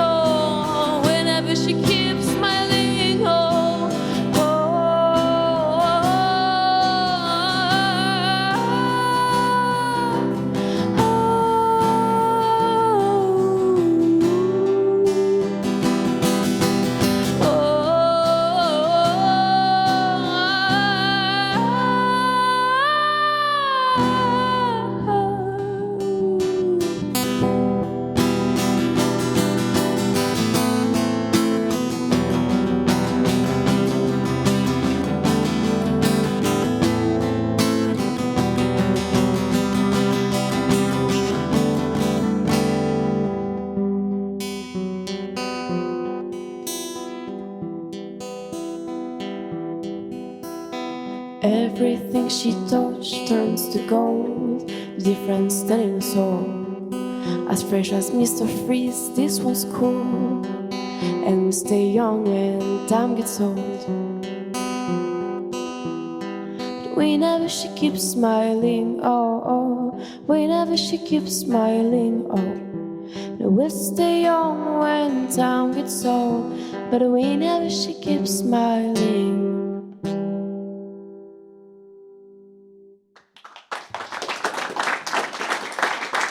Merci beaucoup, j'espère que vous allez bien.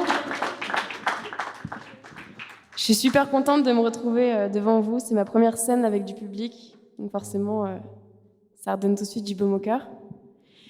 Cette chanson, du coup, s'appelle Tinkerbell, et la prochaine chanson s'appelle Colors, et vous pourrez la trouver aussi sur le petit EP qui vous retrouve à la sortie.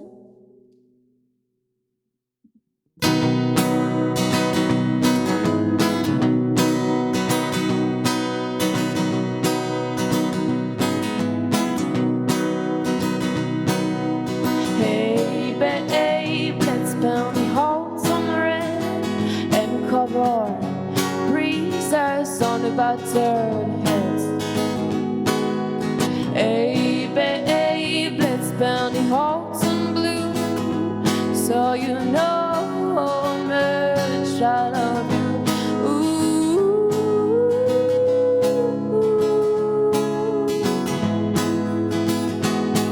Hey.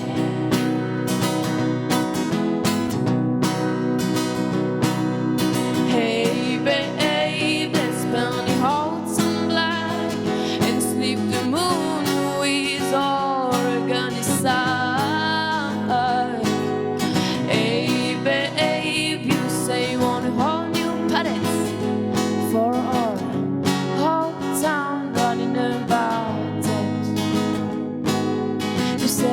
Some yellow in memories of the sparrow.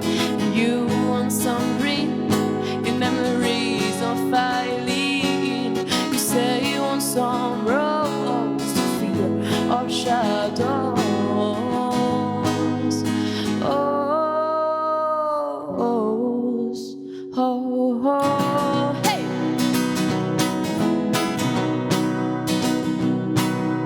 Hey, baby.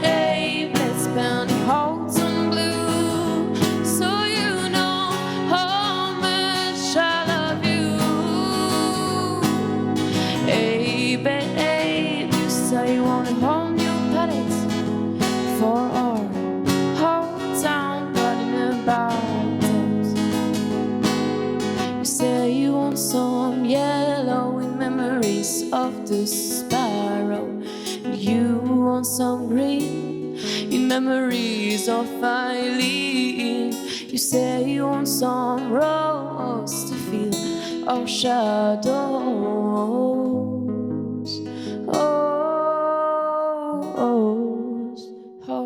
Oh, hey.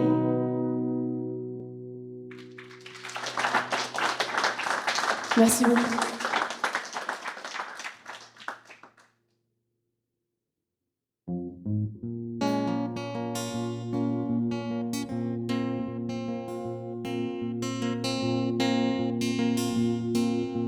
My tired feet, my tired feet, my tired feet, oh, my tired feet, my tired feet brought me to the red ball, so still and frozen waters.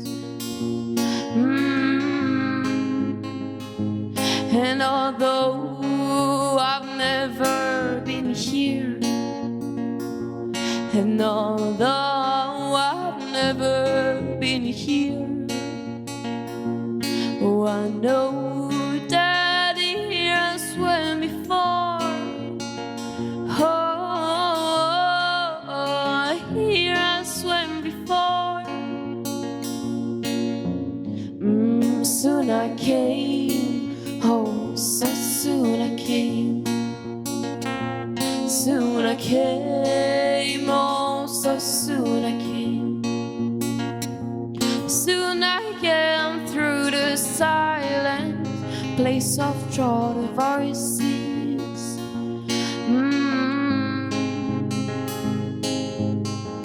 Inner chances,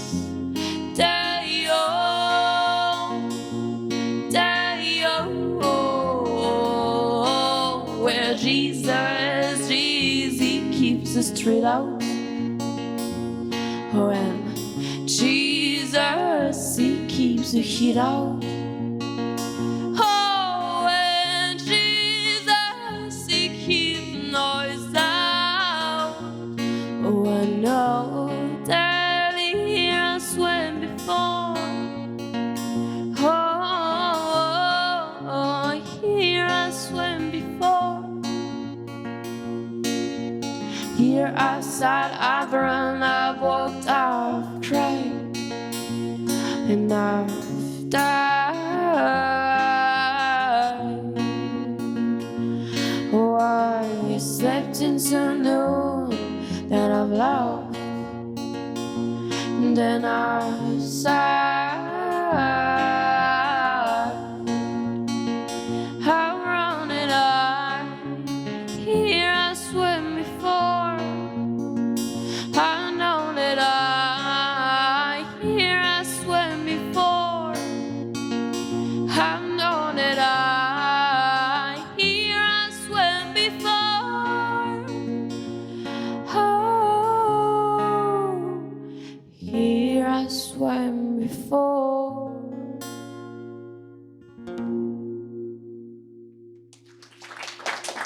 Merci beaucoup.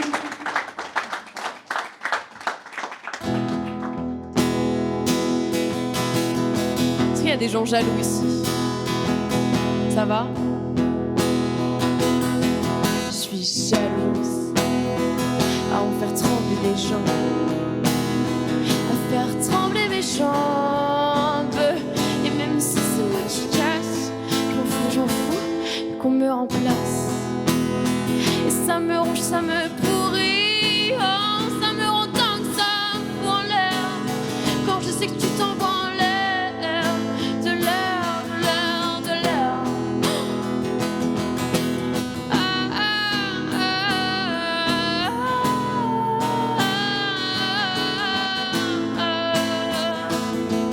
Même si je savais pas, j'imagine que c'est encore pire. Tu pourrais tomber amoureux, recommencer une vie à deux. Plus tu la désires et plus j'expire. Et ça me ronge, ça me pourrit, oh, ça me rend tant que ça me fout en l'air. Quand je sais que tu tombes en l'air, de l'air, de l'air. Oh, jalouse,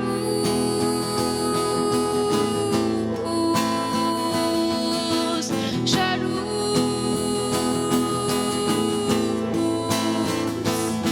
Je suis jalouse sans faire trembler les gens.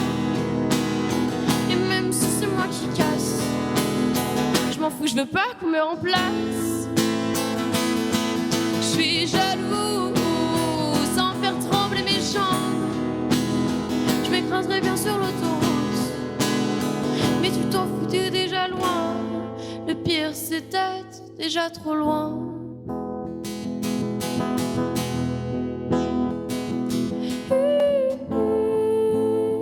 Est-ce que parfois des idées noires te traversent sans crier gare?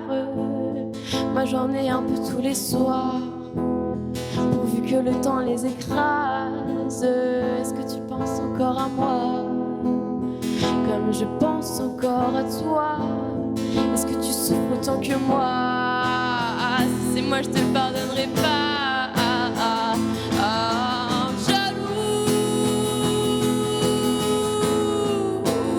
Jalouse, je suis jalouse.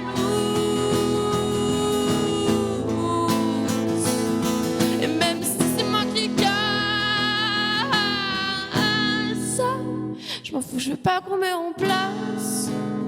Non, je veux pas qu'on me remplace. Je suis jalouse.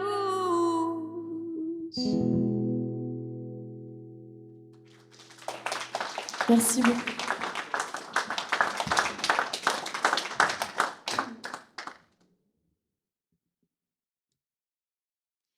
Alors pour la dernière chanson, je vais vous interpréter Off the Coast of Lima.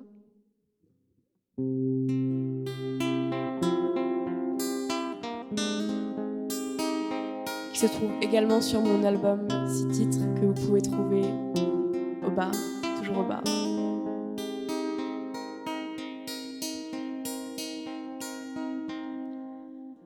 All the diapers innocent of the coast of Lima. There must be a reason they flew off the guano island of the coast of Lima when came to rest. Innocent, why here? Innocent, where I stand.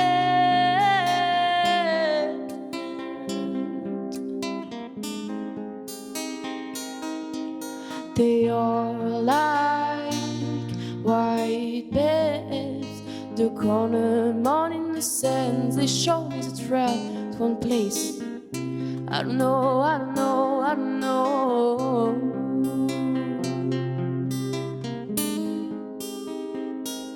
I don't know.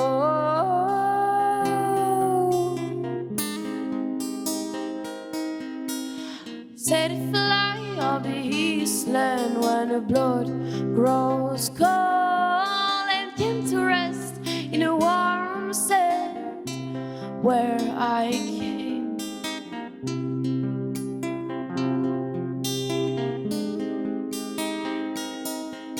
They are like white babes, the corner morning the sands. They show me the trail to one place.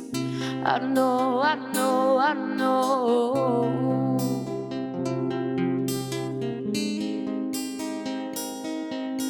I flew on Spain after fighting Franco. I flew up France after fighting Les Boches. I flew off Cuba after fighting Batista. I've never heard of the birds before I came here. Before I came here.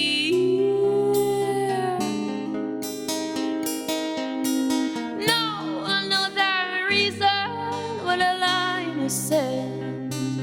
I'm on the bird in the sand. Oh, the flew off the Guano Island. Oh, the coast of Lima.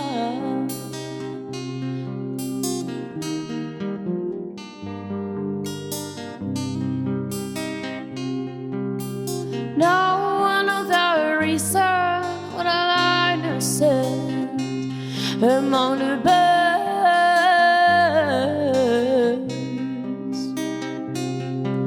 They flew off the Guano Island. Oh, the coast of Lima. Oh, the coast of Lima.